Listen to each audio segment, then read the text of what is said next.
Right, so next we've got a very, very interesting panel. Too much tech. Is there such a thing in restaurants? If you ask me, I say yes. But that's just me. I like the personal touch. Please welcome our panelists. We have Ramzi Haber, UAE Country Manager of Foodix, Mubarak Nabil Jafar, co-founder and CEO of KLC Virtual Restaurants, Dawn Wilson, Business Director, Al Shaya, Amin Mohammed, CEO, Code Food Group, and your moderator for this session, David Singleton, founder of Oracle, non-executive director, EZO, and strategic advisor and transformation coach. Give them all a nice round of applause this afternoon. Come on, guys, give them a round of applause. There we go. Hi, everybody. It's Oracle. Sorry. It's okay. We're over it already. We all need an Aisha. I quite like the sound of Aisha. It's a shame she's a robot. Okay, so we got 4 fabulous guests here today, and we're going to talk technology and what about to discuss the hypotheses that is there too much tech in our restaurant brands, which some might say there is, some might say there isn't, and we've got this whole mysterious thing, AI, that's coming our way, and how afraid we are, how much we embrace it, and so on and so forth. But you don't really want to hear from me. We've got 4 people here who we've had the introduction already. Let's get stuck into it, shall we? Are we ready to play? Oh my God! Come on, guys. Let's liven it. Oh, crikey! Let's liven this. Oh, this is nice. All right, let's warm us all up, shall we? Who should we start with? I'm going to go straight to you. We were talking just before we came in about the role of tech, and you're running over in Kuwait some of the biggest QSR brands that there is, and who is enabling you tech-wise, and where are we at? Give us a sense of, to some of the smaller operators that might be in the room here today, about the role of tech. What should they be doing, and taking perhaps a little learning from you, and then we'll get stuck into some more juicier questions. All right, so we'll start. So thank you first. I appreciate it. Thank you guys for being here. I would say there are a few things for any operator of a business that needs to be quite clear before they invest into technology generally and advanced technology specifically. One, you need to know what is your vision when it comes to what technology is going to do for you. It's super important because we can easily get lost in choices, implementing ideas that end up being not beneficial at all. Once that is clear, then you have to think of the team that are going to apply this solution in your business. The technology itself does not benefit until there are people that can run the technology to your benefit. And your benefit, of course, has to be the benefit of the customer as well as your top and bottom line. Once those two are there, you then need to be able to get the right people to consult you. And I say consult, consult, consult. Not easy that you get internal people who are fully aware of what's going on technologically and up to date. You need to be able to get someone who is intelligent enough in the industry, who's going to be able to tell you what to do and when to do things. And once those 3 are clear, implement and be patient to invest. Investing in technology does not bring results right away. You need to be able for the long benefit, and the long benefit tends sometimes to be in years. Yeah, that's what I would say. Technology, I mean, it's changing so rapidly, isn't it? So, I mean, what's advanced today is not going to be advanced in 6 weeks. But Mubarak, should we be afraid of technology? Sorry, I told you I was going to drop some in, and it's always a pleasure. It's always a pleasure to be here. Good to have you here. And to be honest, I hope everybody's having a great time. I think we need to embrace technology, and we need to look at. I mean, let's look at the last 10 years and see where the market has shifted, especially in the online food delivery space. So you can imagine, only 10 years ago, aggregators weren't delivering. It was a pure marketplace. So I think that shift from pure marketplace to aggregator delivery, that simple feature of being able to track the rider and see exactly where he is, and giving that data to the restaurants and allowing them to basically touch on every point that happens from when the order is received to when the order is dispatched was key to basically growing this space. So I think that was a huge game changer, in my opinion, that happened. And then when we look back as well in the last couple of years, something that I think from our experience that we benefited from was integration as well. We weren't able to read data. We have over 100 virtual brands. We're operating in over 4 cities. So we were one of the first to enter the space way back. We've been in this industry for over 13 years. So we basically struggled to launch brands and manage them manually. So having integration with multiple aggregators across multiple brands allows you to basically look at all the information, all the data, and really analyze exactly what's going on in your business. And that basically elevated our business and took us to the next level. So I think there were some really key moments in the last couple of years. Yeah, it's that were nuts, game-changing. isn't it? You know, here we are at an F&B conference, and yet every other stand is got some tech to it, hasn't it? And I've talked to people from Singapore, from America, from all around the world here today. We're talking tech. And you're one of them, aren't you? You know, with your business. You know, we shouldn't be afraid of it. We should embrace it. But man alive, we've got data coming out of our yin-yang here. Definitely.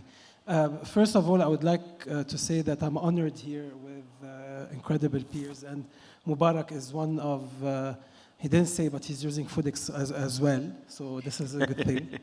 And I'm so happy. Thank you, George, and Bala and Mini for this incredible event. You were talking about too much tech. Yes, there's something called too much tech, but similar to what Mubarak said, integrations are so important. In FoodX, we have the biggest marketplace of integrated partner, be it from tech, from marketing, from aggregators, accounting, HR, so on and so forth. And also, you spoke also something about AI. 6 months ago, we were the first company in the food tech industry to embed AI into its system. So we are giving customers data right at their fingertips. This is how. I think AI is extraordinary. If you haven't been to see them, I don't know if he's in the room here. The guys at Momo. Yeah. Man, this is real-time feedback. The minute someone has put their fingers on that keyboard, someone is or something is analyzing the sentiment, the consumer sentiment, right the way down to phrases and intention and tone and sarcasm and everything. Adding to what you were saying also previously, because what we saw is people using, for example, inventory. They used to go into reports and check order P&L, so on and so forth. Today, you just have to ask a question: how much am I doing? How much am I selling? What am I doing? And you get the full report, be it on Excel, be it on presentation. So there's a lot to offer, and I suggest you, if you own a restaurant or have a bakery, a cloud kitchen, 1 location, 100 location, mashallah, like Mubarak, please come visit FoodX. We can support you. Yeah. And I would like also to add something that is also more important than tech, is that specifically to the UAE country, is that we're really customer-centric and people-obsessed, be it from our customer side or from our own people's side, meaning that we take care of our customers and we'll never leave you, unattained. Yeah, and certainly the clients I'm working with who have FoodX Yes, definitely. would point to that. So, Dawn, everybody, this is Dawn's first ever panel at a conference. Thank you, David. All right. So I mean, we talked to you about your big brands, and Dawn has landed this ginormous brand into Dubai, Chipotle. Yeah. You know, I remember Chipotle from my time when I was in London, and I was thrilled that it came. And when we sat down and inhaled lunch on Monday, you shared something that was really interesting to me, and I think, again, for some of the smaller operators here, I think it would be really interesting to learn how in like a matter of weeks, you've opened this brand where you have, and on your app, you have 40,000 users on this app already. And this is something that people dream of, isn't it? And to many operators here that I talk to, entrepreneurs and big, we've got to have an app, haven't we? We've got to have an app. We've got to do this, got to do that. What does your app do, and how have you done this? And what can others learn from this? So I think when I look at our app in Chipotle specifically, we've been in the market now for 225 days. So we've opened 2 restaurants in Kuwait, and we opened in Dubai 48 days ago. And what we noticed was obviously having a big global brand was an advantage at the time that we came. The lines were also an advantage because we were able to work the crowds, and it's the convenience. So we were able to say, download the app, order ahead. Now, we are in a digital world at the moment where we can see, I think Ali earlier on was talking about the stats and how things are changing, and it was so surprising to see the social elements are dropping. People are working from home, 46% of people are working from home. So we've got to think about how do we become accessible, how do we give our guests the brands that they want, the way that they want, and make sure that we're giving every consumer, when we look at the Gen Z, that's how they want to interact through the apps. So gamification is a thing that we use to make sure that people want to be on there. I think accessibility, when we're looking at delivery and we're looking at pickup, building your asset to be in line with the new ways. So we've got a pickup station, we've got a delivery room that we want to make sure that the drivers can come in and not interfere with that regular guest experience. So you have all the guest experiences available, but it means that you make sure that your brand is accessible to everyone. I think right now is the first time that we've had 5 generations working and eating in the hospitality industry. So we have to be able to adapt to all of that. It's really interesting, isn't it? And in a lot of the mature countries now where tech is replacing human engagement, and whereas what I think you're doing, tech is enabling the human engagement, isn't it? And I saw that firsthand, you know, and we are blessed in this part of the world where we can chuck a bit of labor at it, can't we? We can chuck you know, people at it. But yours is military, isn't it? And it has to be, given the margins and the volume you're working with. A bad day can be a really bad day, can't it? It can. But I think when you look at tech, you want to look at, like you said, not overcomplicating it, understanding what is the need for the tech, and can we take the mundane tasks away from our teams so that they can be keeping the main thing, giving our guests a great experience. It should enable them to be able to serve the guests better and quicker. When Chipotle first started doing deliveries, they were receiving them in faxes. Yeah. So when we look at how that's evolved throughout the years, we're now able to serve one burrito in 18 seconds because the tech has allowed us to be that advanced. So we're able to get all these entrees out because we've enabled our team to focus on the main thing, which is just serving the guests and creating great food. But this is really interesting, and Barak, I'm going to come to you because, again, I've got a sample size of 1 visit. Yes, so, but however, I can see that wasn't, you know, stand out. It wasn't, you know, just because you and I were there. That it was normal. We arrive, people are smiling, they're waving, they're engaging. Everybody is getting this, and people are getting served quickly. They're paid, and they're gone. They're back on the beach and in the sea. Now, you are and you're not customer facing, are you? That, you know, that journey still goes, you know, from the motorbike to someone knocking on your door, doesn't it? Where's the connection here, though? So we traditionally started off as a hybrid. So we had a dine-in, a customer-facing section, and then the back of house. And then with time, what we realized was we had big spaces and they were underutilized. So we decided quite early on, and this is in 2014 and 15, to basically shift from, you know, customer facing and focus on utilizing our whole kitchen and the whole restaurant. And that made huge improvements into our P&L. We started to look at the P&L and then reinvest whatever we were saving back into the food. At the end of the day, we're a restaurant and we're selling food to customers. And what makes us stand out, in my opinion, is the food. And we started off as a one brand entity. And now we have, as I said, multiple brands across different cuisines. So we've basically taken that core essence of serving quality food to customers and delivering it to them. So at the time we used to do the deliveries, that shifted, and then aggregators removed that headache from us and then allowed us. So that tech really made a huge difference to restaurants, allowing them to focus on producing quality food and building geographies. So we started to expand. And what we realized is that we became more efficient as a business. We started to take on different, you know, challenges as well with that as well. So we started to look at expanding, as I said, across the GCC. That comes with its own challenges, different behavior across different markets. But having the data and being able to analyze it in real time was key and essential for a fast expansion. So I think really, I think we're in a data-driven industry. When we first started off, it was all over the place. We didn't really know what we were doing, what we were selling, what were the top hours that we had. We had to do things manually. So we do have a team, as I said, a command center that basically manages all of these menus across all the aggregators, but it's become a lot more streamlined, a lot more efficient. So managing multiple brands from one kitchen with technology has just become a lot more simpler. And we only have, as I said, one POS unit per location. So we don't have a separate POS for each brand. So our tech partners have done a fantastic job in the last couple of years to also facilitate all of this. So this wouldn't have happened, I think, without obviously having a very healthy tech ecosystem in the region. And we've seen a lot of money go into tech in this part of the world. So we're extremely, happy with what we're seeing, and there's still a lot of room to improve and grow.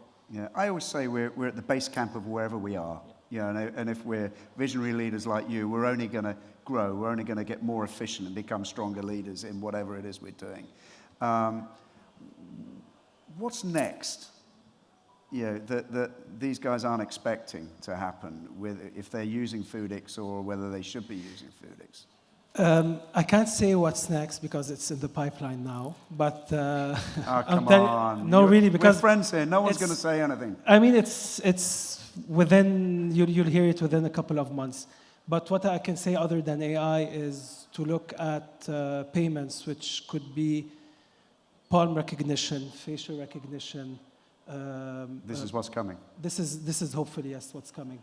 When we talk about Foodix, we talk about a full ecosystem. We talk about everything integrated together, be it from the front office to the back office to HR to accounting, inventory, aggregators. So again, a full-on ecosystem that help sustain a restaurant. One, for them to grow like KLC, how they grew, mashallah, for them to grow confidently and for them also to grow sustainability. Now, sustainability is also another topic with Foodix.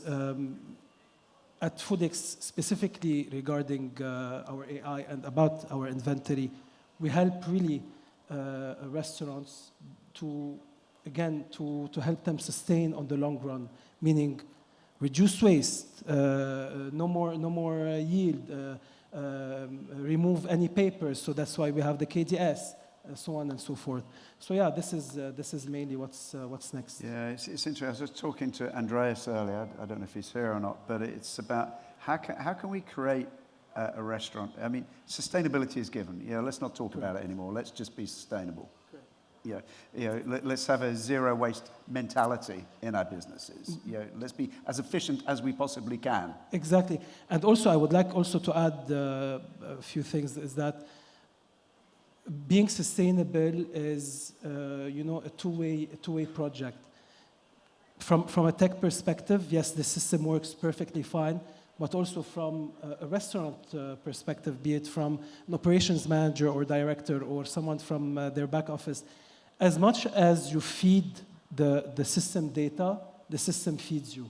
So if you need to be accurate, then you'll have accurate reporting. If you want more data, you need to feed it correct data. And this definitely will help you with sustainability. I'm really excited about what's going to happen with data and the power of AI. And I was talking to Mo from GrubTech a few weeks ago. He said, David... Also a partner. He said, David, he said, come into my office. He was like, he said, I want to show you something. And you've been into his board. His boardroom is as long as this. And he said, right, sit there and watch. Oh, God. And he started drawing about, he said, AI is a brain. He said, I've got an AI with a brain with arms and legs. And he started drawing, and what's going to come out of GrubTech is going to be extraordinary. And I think we're all using GrubTech in the room here. It was fascinating. We were talking earlier outside about some of the big global brands that you're working with, and I was really interested to, one of the first things when I was thinking about this is to what to ask. And as a franchise business, you're a franchisee of many brands. Who has been the most helpful, the most tech-enabled, that still has the guest in mind? Because it's not all back office, is it? Yeah, it is. But but who is the most tech customer-friendly brand that you have, and why? For us, we operate many brands, as you've mentioned, and it is my experience that so far, from all the experiences I've had, Yum Brands remains to be the strongest. And the reason why they remain to be the strongest, because a few years ago, they switched from the realization that we would go and get many tech companies to help us, to what are the smallest, smartest company groups that we can acquire to enable our business to grow. Now, for Yum, they have many brands, and from that perspective, they ended up creating what is today a tech company within Yum that enables their successes across the globe, creating unity of what they need to execute. Did they get everything right? I would say no. They're still learning. But in their approach to be tech first, instead of restaurant first, and taking that investment in, they have been able to have faster solutions and faster corrections, even when they don't make it right. Interesting. So I think you asked the question, do you have food experience? I mean, I'm going to bombard him now with emails, so this is good. I just added him on LinkedIn. Now I'll start one email at a time. I think you've had your answer. Exactly. But I am all for it, man. I'm a big fan of tech. Exactly. And I'd love, please pass by our booth, and I'd love to give you a demo specifically about AI and how it will help really F&B experts, to make better data-driven decisions. I would want to add one thing that I think is quite important, is that there isn't one solution for all. And just because there's something that has worked for me doesn't mean that it needs to work for all.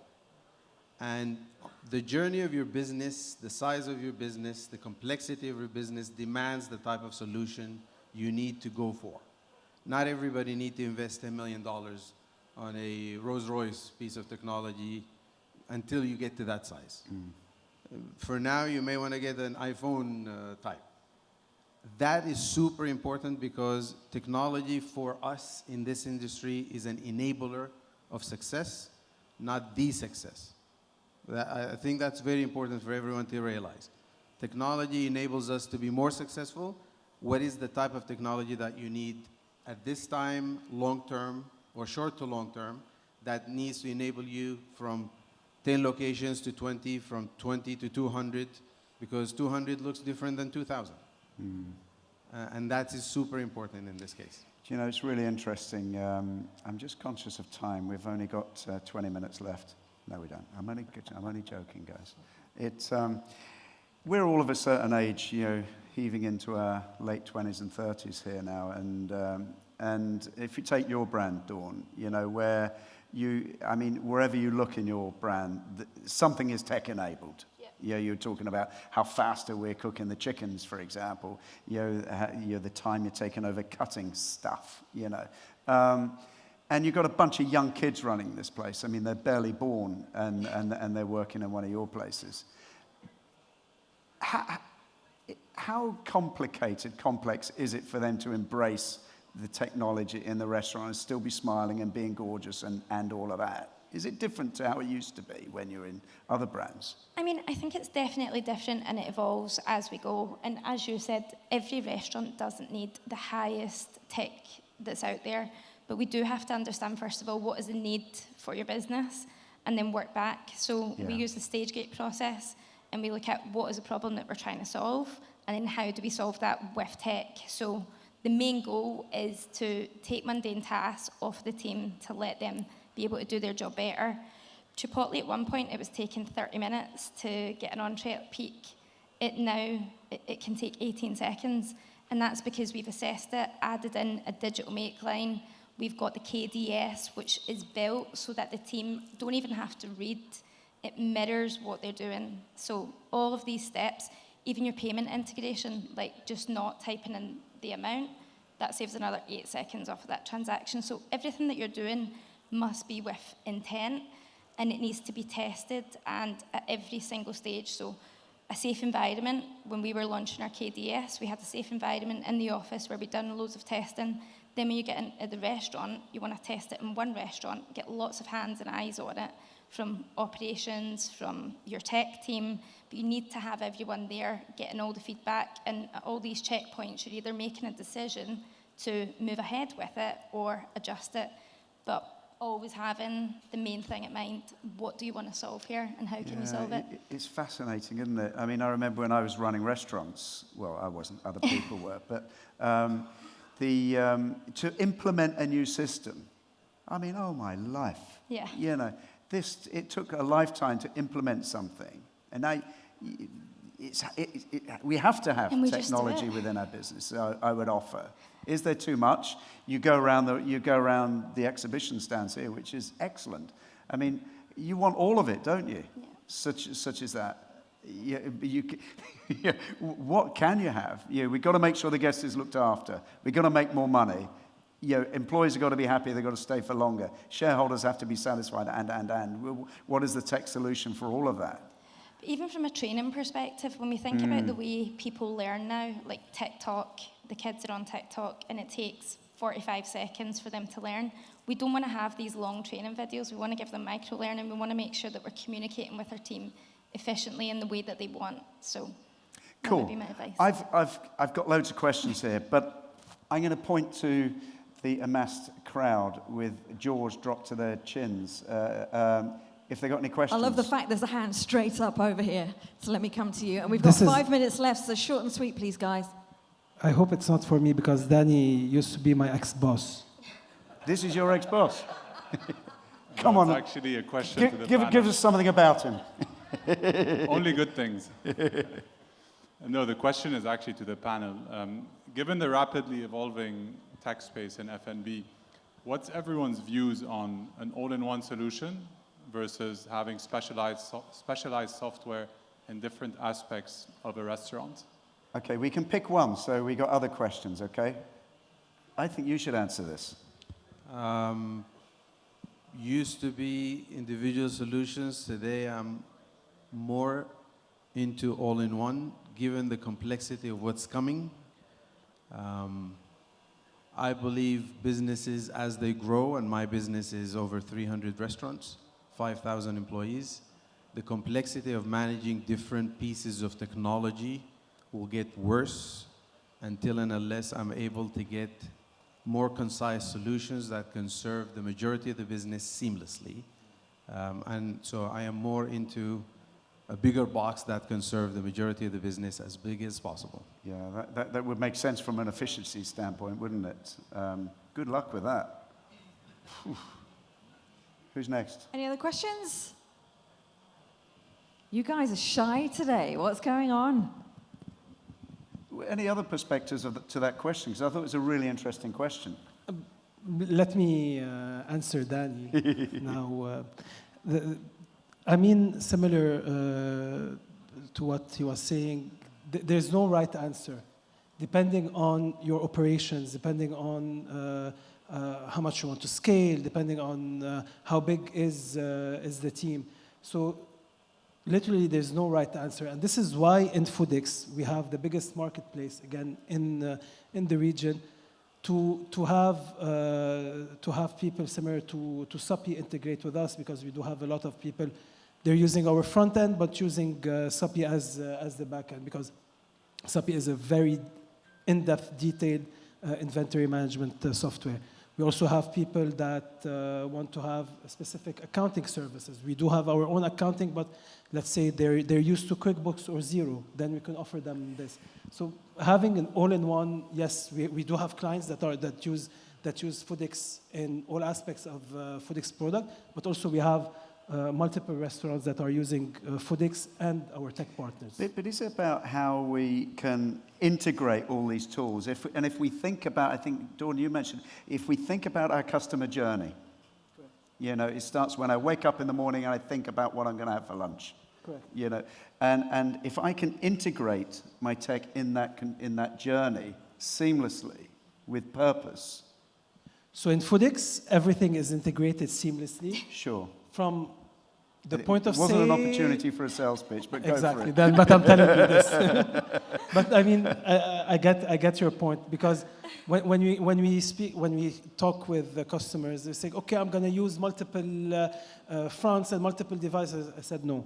You just need punch in the order, and then everything else will be falling into place. Because we've got this, right the way through to measuring sentiment, and to what I talked about earlier, this impact of the action you're taking on the floor, the impact of, whatever I do here, is it going to satisfy my P&L? Is it going to satisfy my employees, the guests, everybody, my wife back home, all of that? Everyone needs satisfying at every single level, don't you? Why are you smiling?